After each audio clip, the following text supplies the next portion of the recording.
Curious if who you've been talking to online is who they say they are? The Sea of Love is filled with catfish. Make sure one doesn't hook you with lies. If you're trying to confirm the identity of someone you're talking to on dating apps, you need truthfinder.com. With Truthfinder, you can check public records to see if they're being deceitful about their age, identity, past divorces, and more. Make sure you're not wasting your time and energy on a scammer with truthfinder.com/dating today.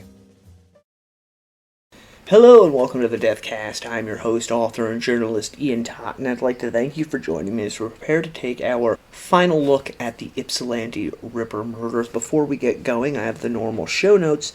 If you'd like to follow the show on social media, just search for the Deathcast. You can also go to your favorite podcast app, follow the show, leave a 5-star review. And lastly, you can go to tinyurl.com/dcast, Patreon, where for as little as $1.99 a month, you can get access to early ad-free shows as well as exclusive content, just like my first 2 Patreon members, Channel and Anthony, did. Alright, now that all of that's out of the way, find yourself a nice comfy chair, kick back and relax. I've got my coffee, I've got my cigarettes. Let's go into the crypt. When we left off last week, John Norman Collin had been taken into custody and was facing trial for having committed murder of 18-year-old Karen Sue Benneman. Ends up going through a number of lawyers as things wend their way through the whole pre-trial phase. His mother eventually is able to get one of the most expensive lawyers in Ann Arbor to represent him by taking out a mortgage on her house. This lawyer, Richard Winfield Ryan, would later state that he honestly believed in Collins's innocence, which is always a good thing when you are a defense lawyer. There are lawyers who just take the person's money, don't really care if they are innocent or not. But from everything I was able to learn, Ryan was not this type of lawyer. Eventually, Collins is going to make it to court. This is on September 5th of 1969, where he is formally charged with first-degree murder. Collins is noted as being mute in court, so the judge enters a not guilty plea on his behalf. The defense also moves to have certain aspects of testimony on the prosecution's side barred, as well as to have the prosecution disclose all physical and scientific evidence that it possesses. Obviously, the judge allows the defense access to what the prosecution has. However, the judge denies the request to have the testimony barred from court. This is a fairly standard legal maneuver that most of the time that I haven't seen fails to work. Usually the judge will not disbar testimony. However, it does on occasion happen, as was the case with certain testimony in the Wayne Williams trial for murder in Atlanta. Court was adjourned until the 3rd of October. When court resumes, the defense continues to attack the prosecution's case, trying to get the judge to declare Collins' arrest illegal, which would make all of the evidence that had been gathered after that arrest inadmissible in court. They also attempted to get the judge to rule that the search warrants had been improperly executed and the items listed on the search warrants as having been obtained by misrepresentation of what was written on those warrants. They also tried to get the witness IDs of Collins as the man seen thrown out, as it became known that the sheriff, after Collins' arrest, had gone to the proprietors of the wig shop and shown them photographs of John Norman Collin in an attempt to get a positive ID on him. And the issue here became the fact that both of these women had picked Collin out of a police lineup after having been shown these photographs by the sheriff. The defense also pointed out that during this lineup, they had made Collin shift places with someone else in the lineup, thus bringing undue attention to him and almost, in the defense's opinion, ensuring that Collin would be picked out of the lineup. As for the warrants, the defense pointed out that no vehicle had ever been identified as having been involved in the murder of Karen Sue Benjamin, with the exception of a motorcycle. However, on the warrants, they wanted to impound and search Collin's Oldsmobile. They also listed on the warrants that they wanted to look for fingerprints of Mary Therese Flezar in both this vehicle as well as in Collins's apartment. Now, the problem with this is that Mary had gone missing and been murdered prior to Collins getting this car, and to the best of our knowledge, Collins was not living in this apartment during the period of time of Mary Flezar's murder. Also wanted to see if there were fingerprints inside of this vehicle belonging to the second victim, that being 20-year-old Joan Elspeth Schell. Again, this car that he was driving was not in Collins's possession during the time of either the first two murders. The judge informed the defense that he would take their motions to have all of this dismissed when court resumed on October 14th. However, he did tell the defense that Collins's arrest was in fact legal.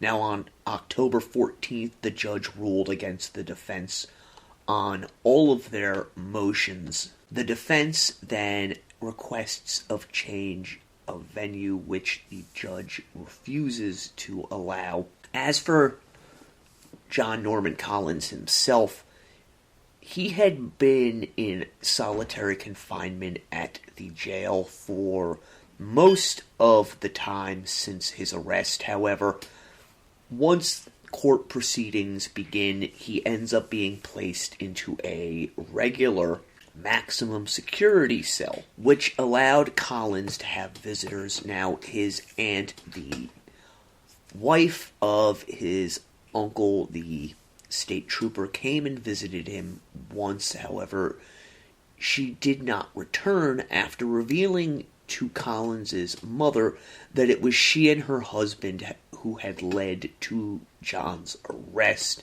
His other visitors included, naturally, his defense attorneys, one of whom, Richard Ryan, had begun to have suspicions about Collins's culpability in not only the Brenneman crime, but the other crimes that the police suspected him of.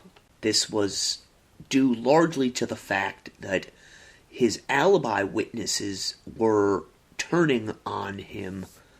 If you'll recall, the alibi witnesses that Collins had given were all roommates of his. Ryan was also discovering the various disturbing aspects of Collins's personal life that the police had discovered while they were investigating the case, and which eventually led them to place Collins as their prime suspect prior to arrest.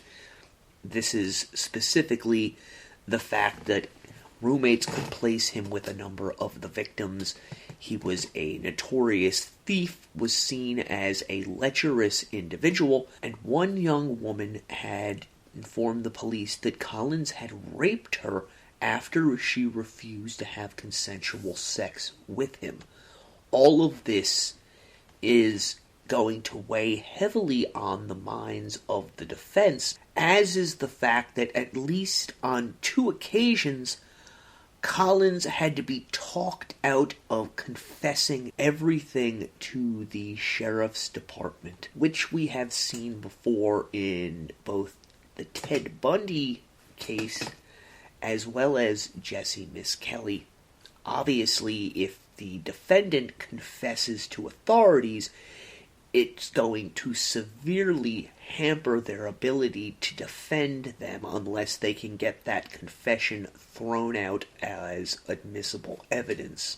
Because of this first near confession, Ryan is able to get Collins to agree to a polygraph examination, the results of which will be kept private from everyone save the defense team.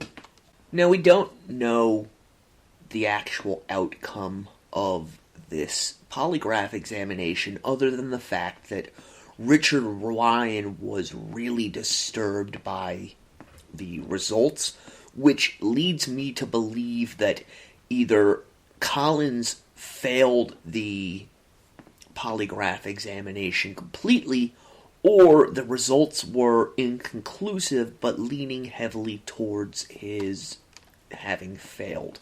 John Norman Collins' mother ends up firing Richard Ryan over the implementation of this polygraph examination, as she wholeheartedly believed in her son's innocence. Collins' mother is then able to retain the services of one of the most prestigious law firms in the area at the time of Lausel and Barris, in the form of senior partner Joseph Lausel. And it's with this counsel, Joseph W. Lausel and Neil H. Fink, that Collins is going to go to trial with. Obviously, they're trying to get a change of venue. The judge isn't going to allow this. Court is supposed to resume in the early part of 1970. However, on February 11th, Lausel is struck by a heart attack, and court must be postponed until April 20th. Now, on April 15th, a grand jury in Salinas, California, heard all of the evidence against John Norman Collins and unanimously voted to indict him on this.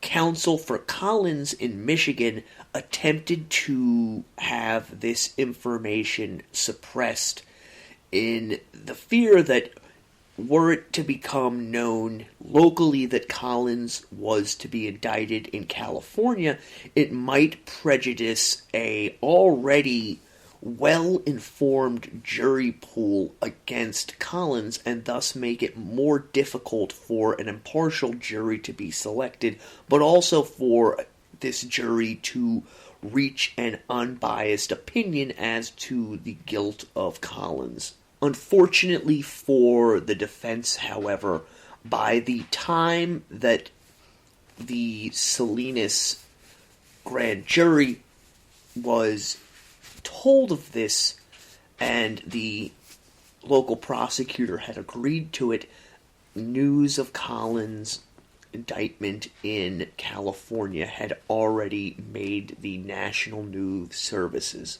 so it was a rather moot point. This leaves Collins' defense to request another change of venue, which is again denied by the judge.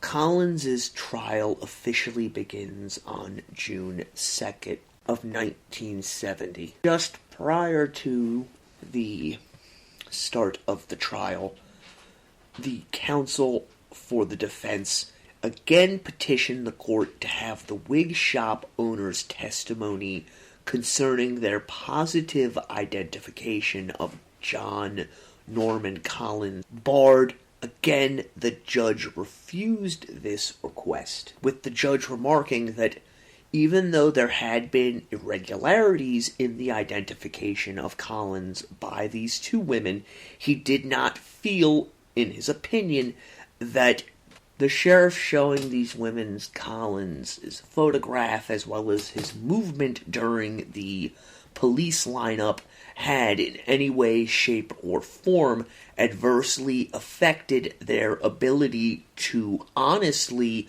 pick Collins out as the man that they had seen on that day. There is a bit of fanfare that is going to occur concerning Collins's arrival and removal from court every day, as the jail is located across the street from the courthouse. The judge rules, however, that Collins should be brought into the courthouse under heavy guard every day, which basically means that Collins is going to be transported to and from court in a armored police van with an escort of sheriff's deputies, while the entirety of the street is to be closed down during both of these transfers. Curious if who you've been talking to online is who they say they are? The Sea of Love is filled with catfish. Make sure one doesn't hook you with lies. If you're trying to confirm the identity of someone you're talking to on dating apps, you need truthfinder.com. With Truthfinder, you can check public records to see if they're being deceitful about their age, identity, past divorces, and more. Make sure you're not wasting your time and energy on a scammer with truthfinder.com/dating today. Coverage varies by plan. View contracts and exclusions at endurancewarranty.com. If you're driving a car or truck with an expired warranty and suddenly lost your transmission or needed a full engine repair, would a $4,000 repair bill leave you stranded? I'm Danica Patrick. Don't get caught off guard with a vehicle breakdown. Choose the company I trust, Endurance. No matter the mileage, if your vehicle is less than 20 years old, Endurance offers comprehensive auto protection plans for any budget. Protection on the drivetrain, electrical, transmission, AC, and more. Plus, benefits like 24/7 roadside assistance and rental car reimbursement on any plan. Endurance handles everything, from making the claim through the repair process to paying the certified mechanic of your choice. Don't get caught off guard with a vehicle breakdown. Act now and get 1 full year of elite benefits. A $2,000 value, free. Visit EnduranceWarranty.com for your fast free quote today. That's EnduranceWarranty.com. After jury selection, which consisted of the judge choosing 14 members and then both the defense and the prosecution having the ability to void any of these selections, with the prosecution being given the ability to preemptory challenge up to 15 of these selections without an explanation. The defense, on the other hand, had 20 of these preemptory challenges, meaning that jury selection could have gone on, for weeks on end.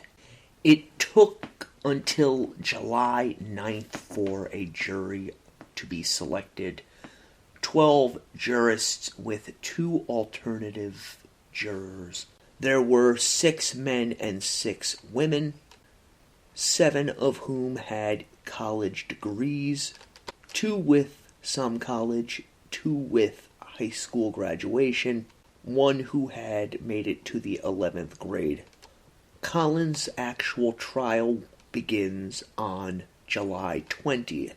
In opening statements, the prosecution stated, quote, "The people will show that on July 23rd, 1969, John Norman Collins deliberately and maliciously took the life of Karen Sue Benneman," after which the prosecution quickly went through the points that they were going to attempt to prove to the jury. For the defense, Neil Fink spoke, basically saying that they were going to prove that the prosecution's case was built upon assumed notions and that none of the evidence that was going to be presented would be able to definitively prove that John Norman Collins had been responsible for the murder of Karen Sue Benneman. concluding with, I am convinced that after you have listened to all the testimony in this case, you go into the jury deliberation room with total fidelity in your oaths. You will have a doubt, a reasonable doubt, a serious doubt, not a capricious doubt, and with that fidelity to your oath, you will return a verdict of not guilty. The prosecution began by calling Karen's roommates and family members who detailed her disappearance. They also called the pathologist who gave evidence as to the cause of death and the injuries suffered by Karen Benneman by her murderer. After this, the prosecution began to insert John Norman Collin into its narrative with its next series of witnesses. Patrolman Larry Matheson, who was the individual who had gone to talk with Collins after recalling having seen him on the day that Brenneman disappeared, gave testimony as to what he had seen that day, and also his subsequent talk with Collins and his roommates. Other witnesses gave testimony that they had either seen or been approached by Collins on that day of July 23rd, 1969, that he had been wearing a horizontally striped shirt driving a large blue motorcycle. All of those who stated that Collins had approached them were young college co-eds, while those who said they had seen Collins stated that they had witnessed him approaching young women while riding his motorcycle around the square. They also gave testimony that all of these encounters had taken place between 11:30 a.m. and 12:30 p.m.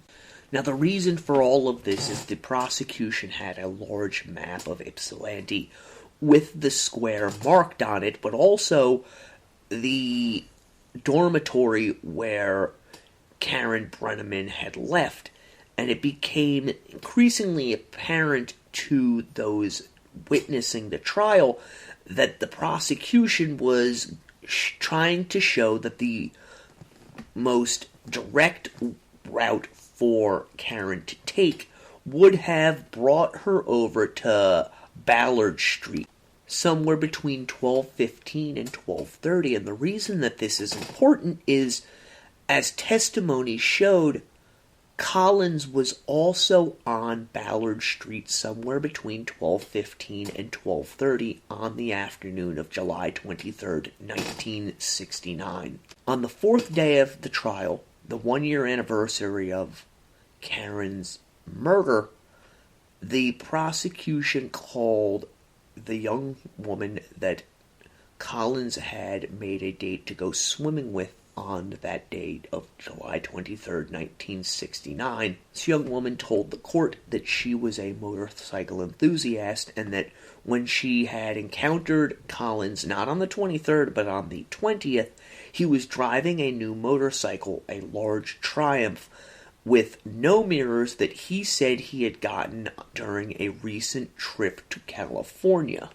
She went on to describe how Collins had swapped parts from his other motorcycles with this particular bike, and that it was something fairly common for Collins to do. The prosecution then has two Triumph motorcycles wheeled into the courtroom, both of which belonged to Collins, and she positively identified the blue one as the one that he was riding that day. The defense briefly cross-examined this young woman before resting. The owner of the wig shop then took the stand and told the courtroom of how Karen had come into her wig shop at roughly 12:30 on that Wednesday afternoon to pick up the hairpiece that she had ordered, and had told her that she did not want to leave with the man that had brought her there.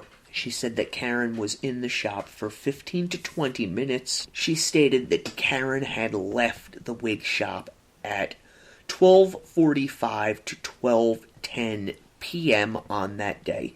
and that she had not seen Karen Sue Brenneman after that point. When asked if she had seen the man on the motorcycle afterwards, she stated that yes, she had in a police lineup, and that she recognized him in the courtroom, pointing to John Norman Collins as that individual. Unfortunately for the prosecution, the defense was able to get this woman to stumble over herself on the stand, giving a number of possibilities or probablys, but no definitive answers, as well as admitting that the sheriff had shown her pictures, as prior to this, she was not certain of the man's identity, before ending with eliciting the response from this woman that initially she had thought the motorcycle the man was riding on was a Honda.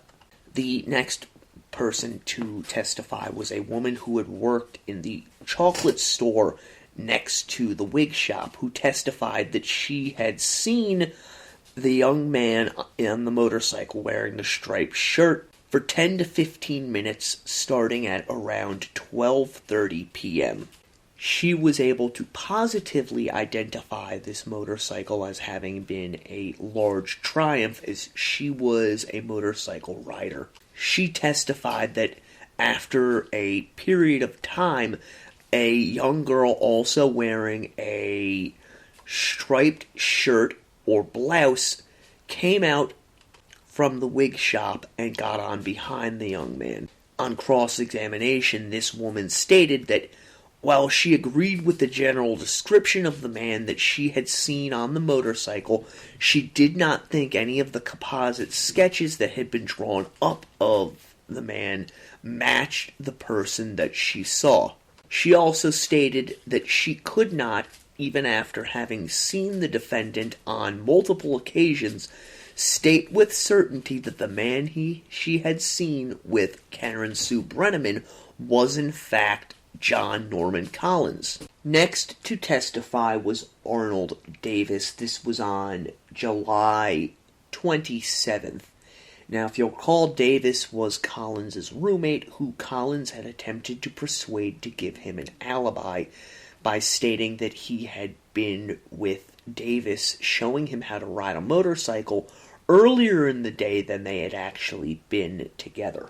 Under sworn oath, however, Davis stated that he did not see Collins until late in the afternoon, somewhere around 4 p.m. or later, at which point Collins had taken him to ride on the motorcycle. He stated that Collins had switched license plates and mirrors from his blue Triumph to the green prior to them leaving. Davis also stated that as they stood in the garage and Collins worked, he noticed that the blue Triumph was warm, as though having just recently been ridden on, while the green Triumph was cool to the touch. Arnold Davis then stated how after riding they had gone out for dinner with their other friend before returning to the house at around 9, and that at roughly 9:30 Collins had told them that he was going down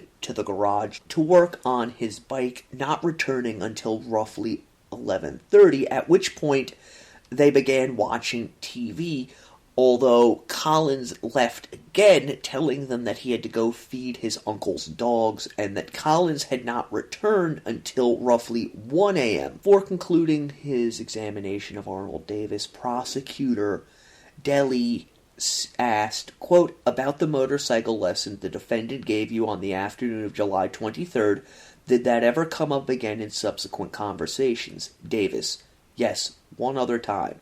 Deli, what was that occasion? Davis, it was the following Sunday night or early Monday morning. After James came back from questioning by the police, he told me to be sure to remember what time we'd gone riding that Wednesday, that it had been early in the afternoon. Deli, how early did he suggest it had been? Davis, about 2:30.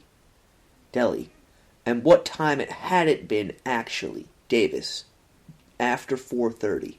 Those in the courtroom, including the prosecution, stated that during this last part of Arnold Davis's testimony, they noticed a shift in John Norman Collin's demeanor, as he had been fairly placid throughout much of the trial up until this point.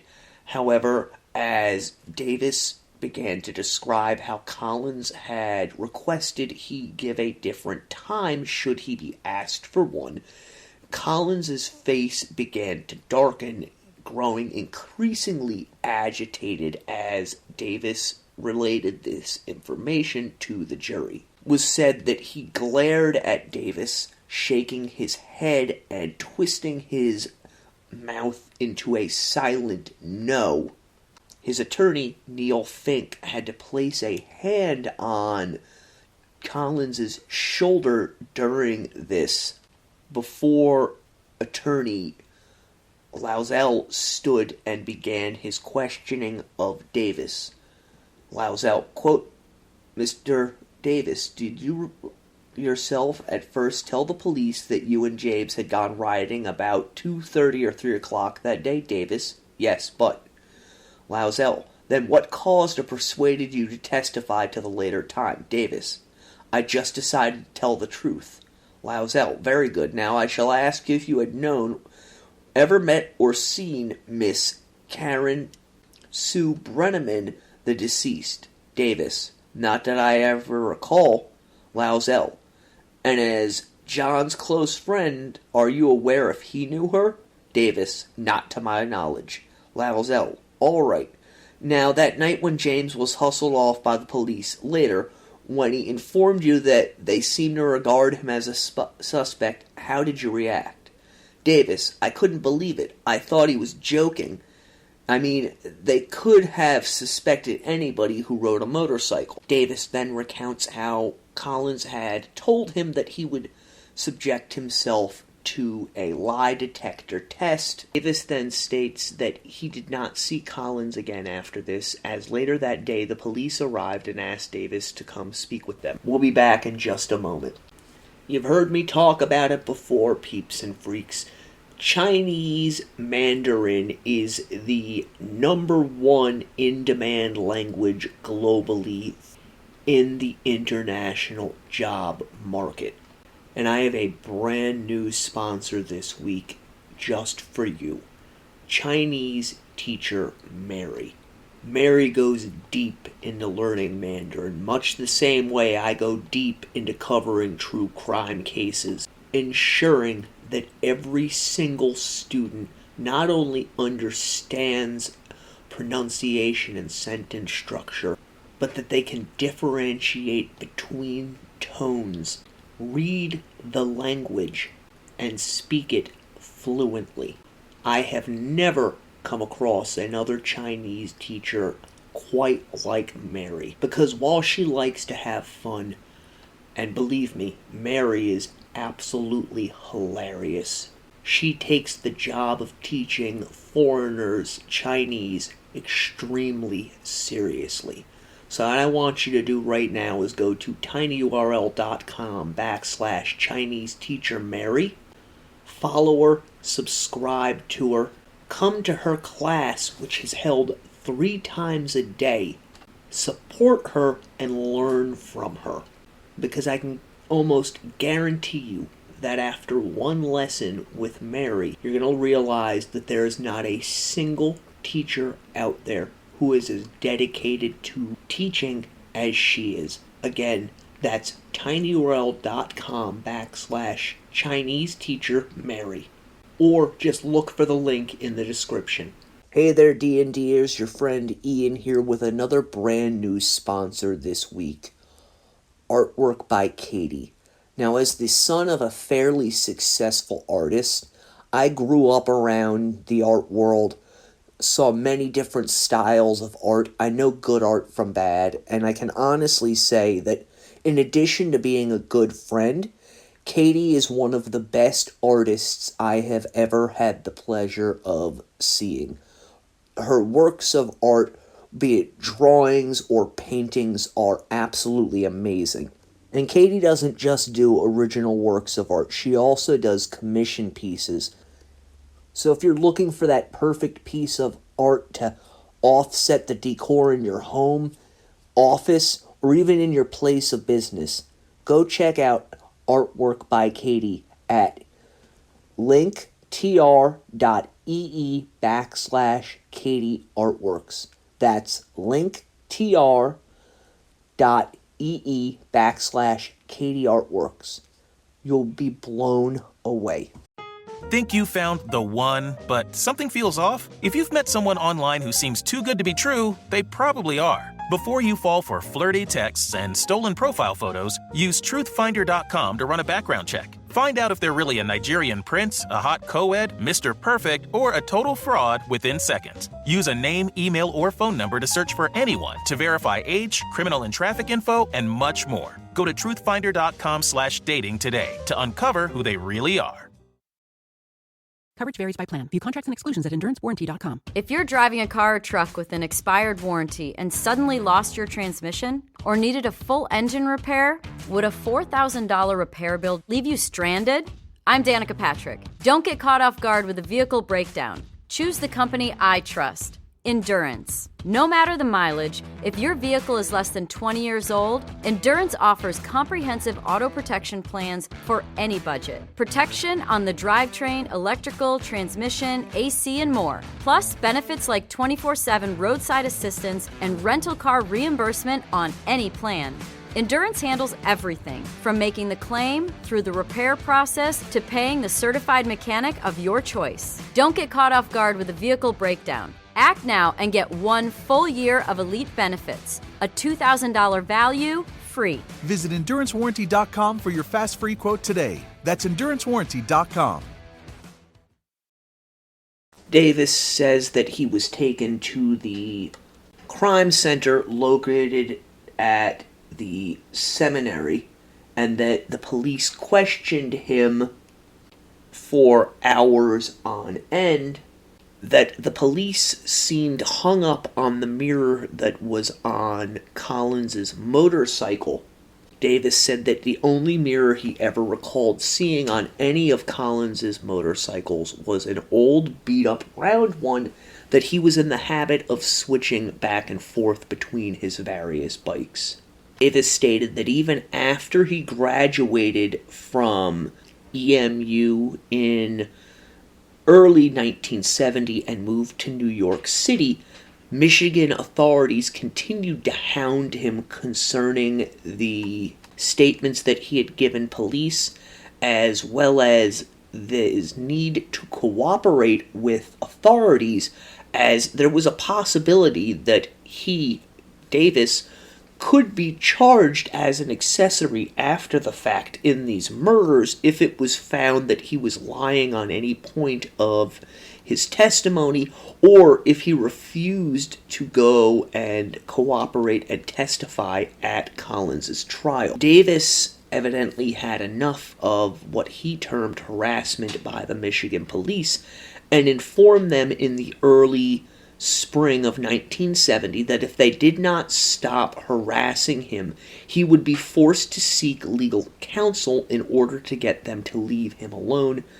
The defense then asked whether or not Davis had been offered any sort of a deal to testify for the prosecution against John Norman Collin, with Arnold Davis stating emphatically, "No, sir." The next day, Davis testified after a meeting between both the prosecution, the defense, and the judge as to having seen John Norman Collin removing a cardboard box filled with women's clothing and jewelry from their apartment, placing the box into the car of his trunk.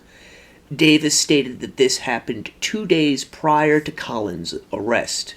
Although Davis was allowed to give this testimony, he was not allowed to give any sort of a description as to what he had seen inside of that box. The defense was able to get any mention of the actual items barred from discussion at the trial, as some of the items that Arnold Davis stated he had seen were actually linked to other victims, and as Collins was only on trial for the murder of Karen Sue Benneman, he could not legally bring up any of the other murders in this trial. They then called Collins' other friend, Monte, who basically recounted the late afternoon and night of July 23rd, 1969. The defense had no questions for this man, as anything they could ask him might divulge the fact that both he and Collins had been involved in a series of burglaries. Next to testify was Collins' uncle, now Lieutenant David Leake, who gave a rundown of everything that had happened concerning everything that had happened upon their return from vacation, the discovery of the missing items in the house, as well as the later discovery of the stains upon the floor beneath the paint. They also elicited information from Lieutenant Leake that Collins had had a key to the house prior to their vacation that he had lost, that the Leake family had given Collins a new key, and that this key had never been returned. After this, Lieutenant Leake's wife, Collins' aunt, testified for the prosecution, telling pretty much the exact same story as her husband did. The next witness called to testify was the Leake's neighbor, Marjorie Barnes, who lived directly across the street from the family. She testified on July 30th, stating that on either July 24th or 25th, 1969, she had seen John Norman Collins leaving his aunt and uncle's home carrying a laundry box that was covered with a blanket. Later on that day, the head of the State Police Crime Laboratory, Sergeant Kennard Christensen, testified about the various forensic tests that had been conducted in the basement of the Leake household, that blood stains had been found in 4 separate areas around the basement, and that this blood had been matched by type to Karen Sue Benneman. Upon questioning by the defense, Christensen stated that while fingerprints had been found inside of the Leake basement, they were only partials, and that no full fingerprints belonging to either Collins or Brenneman were found inside of the basement. On July 31st, 2 witnesses testified about forensics, indicating that the victim, Brenneman, had been inside of the Leake household. The first to testify was the head of the Michigan Health Department's Crime Detective Laboratory, Walter Holtz, who testified specifically about the hair clippings that were discovered in Brenneman's underwear, as well as in the Leake basement, stating that the hairs had matched each other exactly. Even under cross-examination, Holtz refused to bend on his determination.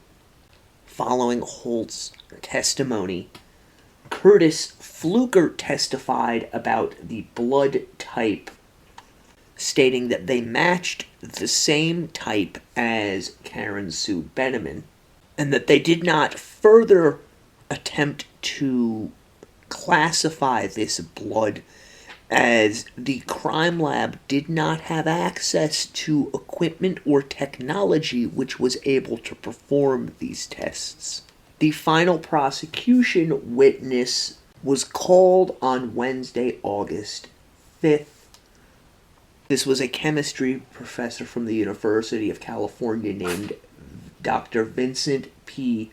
Gwen, who stated that in his opinion the hair samples recovered from both the Leake household and from Karen Sue Brenneman's underwear bore a remarkable similarity to one another, and that based upon statistical calculations he had done, it was highly improbable that the hair found on Brenneman's underwear had come from anywhere else other than the league's basement. Obviously, the defense jumps all over this man, pointing out that a statistical analysis of this type had never been used in a court of law. However, Dr. Gwynn refused to back down from his assertions and instead stood by his conclusions. At this point, the prosecution ended its case. Prior to the start of the defense's case, they presented 3 motions to the court, that being to strike the testimony of Walter Holes, pointing out that Holes had testified that no one had ever before testified in court with such absolute certainty concerning the matching of hair fibers. This motion was denied. They then moved to strike the testimony of further forensic witnesses, stating that their testimony had been speculative in nature, as well as to strike any testimony referring to neutron activation analysis, which is the way in which they were able to match hair particles, basically meaning that they bombard these hair particles with neutrons, which activate dormant elements in the hair, such as iron, potassium, things of that nature, and by doing so, they were able to match these elements in one strand of hair with elements in another strand of hair, thus coming to the conclusion that the hairs were similar in nature and came from a similar source. The court ruled against both of these motions as well. The defense last motion was to have a direct verdict, which means that the jury would not get to decide on Collins's guilt. Instead, the judge would decide upon Collins's guilt himself. The judge responded by saying, quote, "I do feel that, of course, the prosecution's case is entirely circumstantial.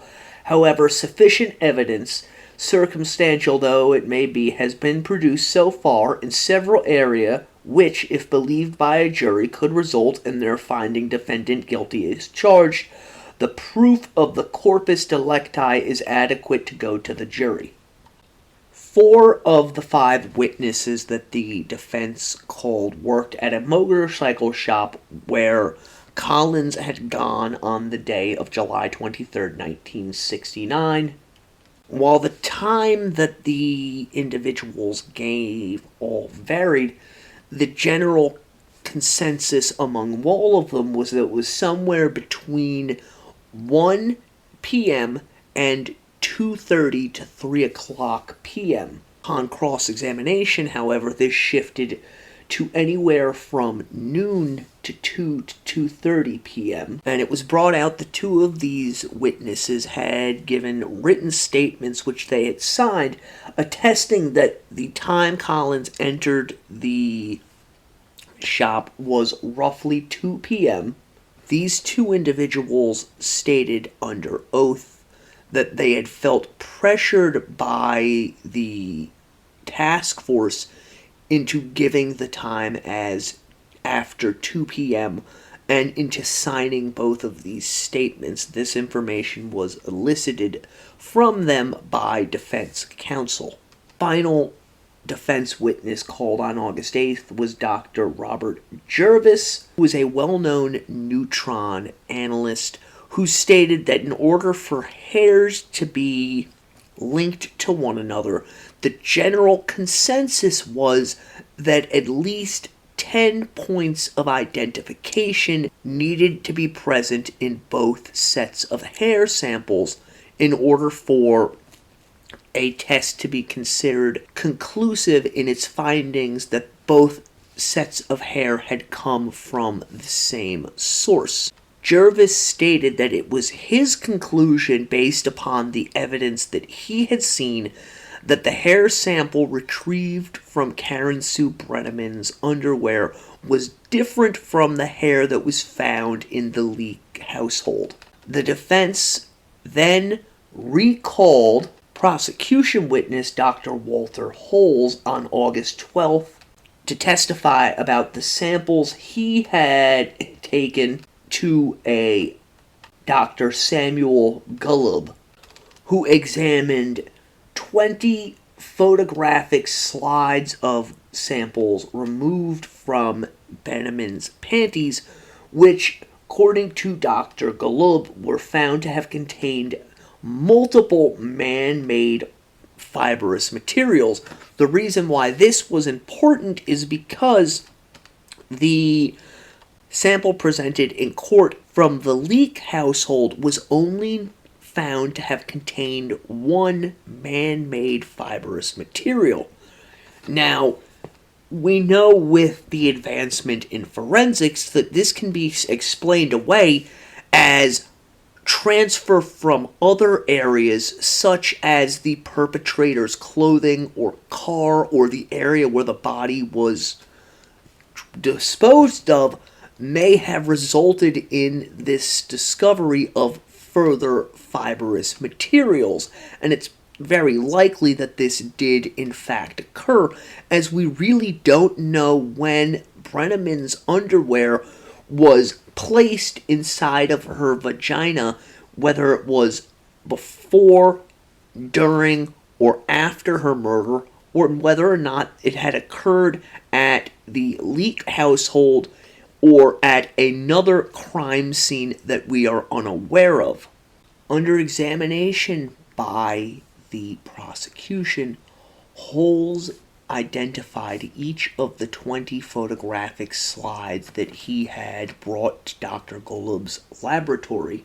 At this point, the defense asked if they could ask a procedural question of Holes, and the judge allows this. Counsel Lauzell states, quote, "Mr. Holes, were these slides available to you at the time you testified a week or two ago?" Holes, "Yes, sir." Lauzell, "I see." At this point, Lauzell goes and speaks with the other attorney. The prosecution then moves to have these slides entered as People's Exhibit 81 through 100. The defense does not object to this. However, attorney Lauzell says, quote, "I see I overlooked something." At which point all of the slides were shown to the jury. Why is this important? Initially, it was said in court that only one man-made fibrous material was found inside of the panties. However, these slides showed that multiple pieces of man-made fibrous material were on Brenneman's underwear. So I'm going to break this down fairly succinctly. Some people on the prosecution side had testified that only one piece of fibrous material had been found.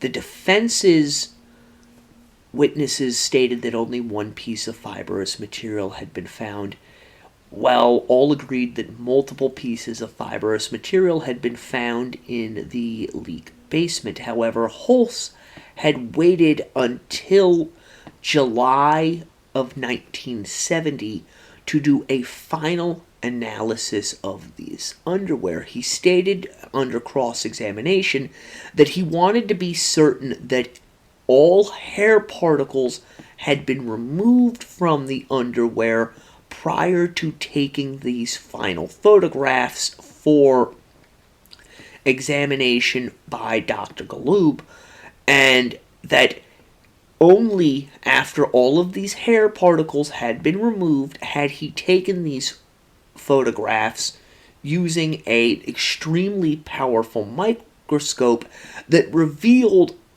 particles otherwise unobservable by either the naked or mechanical eye. And the reason he had done this, as during Dr. Jervis's testimony, Jervis had stated that there was nothing there except for this one fiber.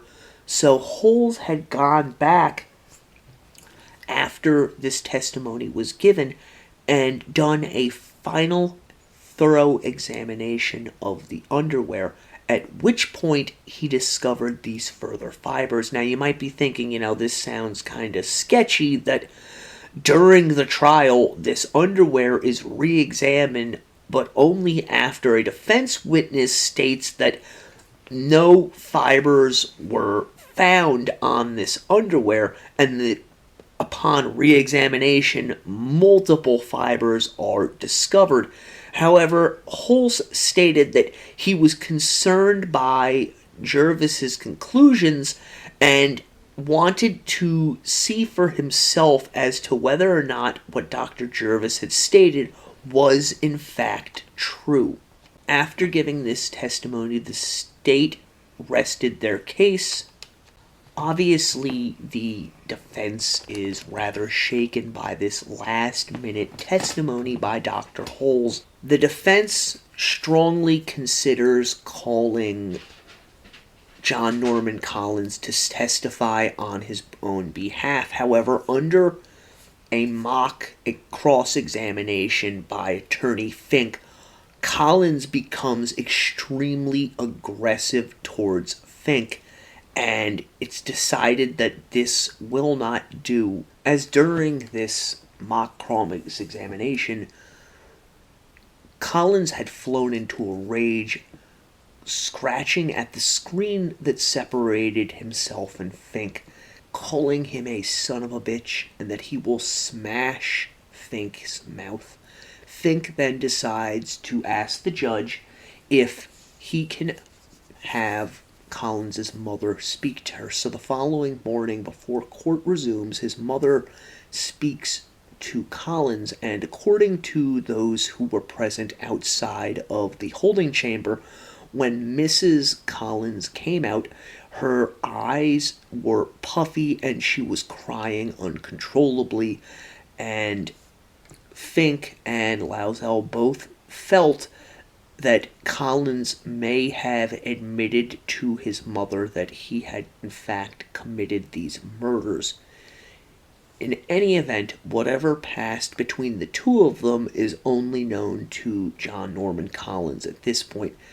The defense chooses to rest their case at this time, and closing arguments begin on August 13th, with the prosecution spending just about an hour going over everything that had been presented at trial as testimony, as well as all of the evidence. Neil Fink presented for the defense, attacking the evidence and the quote-unquote facts that the prosecution had presented, stating that none of them really had been proved. Lousel then stood and spoke largely about the fact that the prosecution's entire case hinged on the conclusion of Dr. Holes, that it was possible to conclude from microscopic examination that hairs found on Karen Sue Brenneman's underwear in fact were the same as those found inside of the Leak household. Lousel then made a slip, as he stated concerning the wig shop owners, quote, all they could really claim was that they saw Miss Brenneman with John, with a man on a motorcycle. To counter the defense's closing statements, prosecutor Booker Williams said, quote unquote, I don't know whether esteemed counsel's slip a moment ago was Freudian or not, but it was one of the few times in this trial that I have to agree with him. Witnesses did see Miss Brenneman with the accused, John Norman Collins. The case is put to the jury the following morning. They are only giving two options as to a verdict. One, that Collins is guilty as charged in the murder of Karen Sue Brenneman, or two, that Collins is not guilty in the murder of Karen Sue Brenneman. He gives the jury no leeway for, second-degree murder or manslaughter. It's either first-degree murder or not at all. And they are out for a long period of time. If you don't know, oftentimes counsel for both the prosecution and the defense are friends, such as it was in the trial of John Norman Collin. And speaking amongst each other, the defense for Collins admitted that they believed Collins was going to be found guilty of the crime. On August 19th, 1970, which is a Wednesday, the jury finally returned a verdict. They found John Norman Collins guilty of first-degree murder. Collins sat emotionless as the verdict was returned. Many inside of the courtroom gasped in horror at the verdict. Collins's mother and sister both fled the courtroom in tears. The judge sent sentencing for 8:30 a.m. on August 28th, at which point the judge asked Collins if he had any statements to make before he passed sentence. Collins said, quote, "I have two things to say. I think they conscientiously tried to give me a fair trial. The jury did not take its task lightly, but I think things were blown out of proportion. The circumstances surrounding this case prevented me from getting a fair trial. It was a travesty of justice that took place in this courtroom. I hope someday it will be corrected. Second, I never knew a girl named Karen Sue Brenneman. I never had a conversation with her. I never took her to a wig shop. I never took her to my uncle's home. I never took her life." Afterwards, the judge sentenced John Norman Collins to life imprisonment without the possibility of parole. Collins is then eventually placed in solitary confinement at Southern Michigan Prison. Obviously, the defense files numerous appeals throughout the years. However, all of them are summarily rejected by the courts. The state of California decides to waive their extradition of Collins, as he had been found guilty of Brenneman's murder, and while initially they spoke of pursuing a case against him, charging him and finding him guilty, citing Collins' then ongoing appeals process, Collins will never be tried for another murder, despite the fact that circumstantial evidence strongly links Collins to the remaining murders that took place in Michigan, as well as the murder that took place in California. Many believe that Collins may have committed other murders that no one is as of yet unaware of, and this is very possible. Collins is really classified as a sadistic sexual psychopath type serial killer, with something about a woman refusing his advances or menstruating being a triggering factor in his decision to both murder and abuse his victims. However, it is highly unlikely we will ever know with certainty whether or not Collins has committed further murders. Now, further developments in this case: in October of 1977, Collins was transferred to the Marquette Branch Prison due to dealing in contraband drugs, as well as his planning a escape attempt. Collins was unable to participate in this escape attempt, which was successful, as he had a broken foot at the time.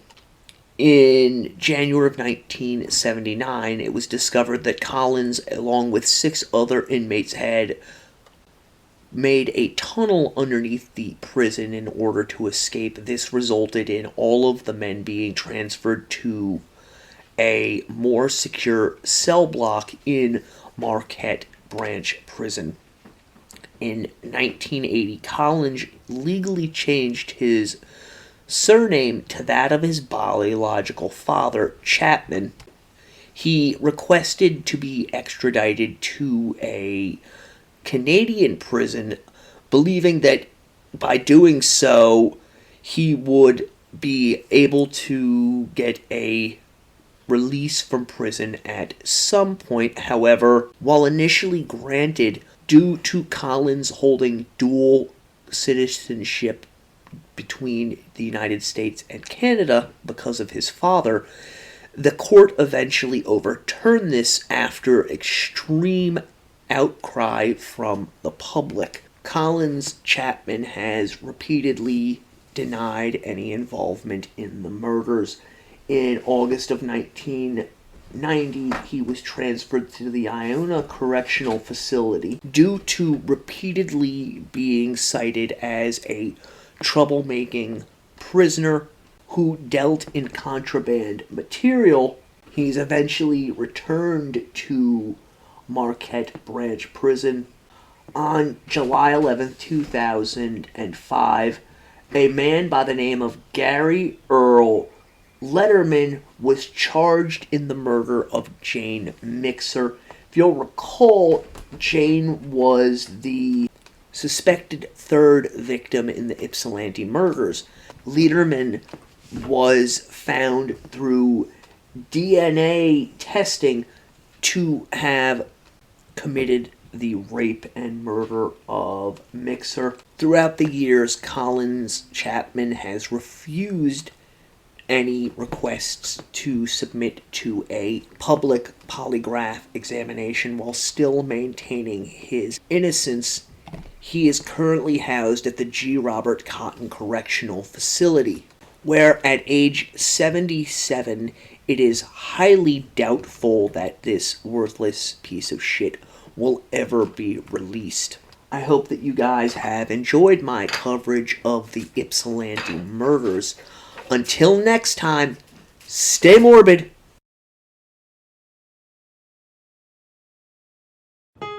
Curious if who you've been talking to online is who they say they are? The Sea of Love is filled with catfish. Make sure one doesn't hook you with lies. If you're trying to confirm the identity of someone you're talking to on dating apps, you need truthfinder.com. With Truthfinder, you can check public records to see if they're being deceitful about their age, identity, past divorces, and more. Make sure you're not wasting your time and energy on a scammer with truthfinder.com/dating today.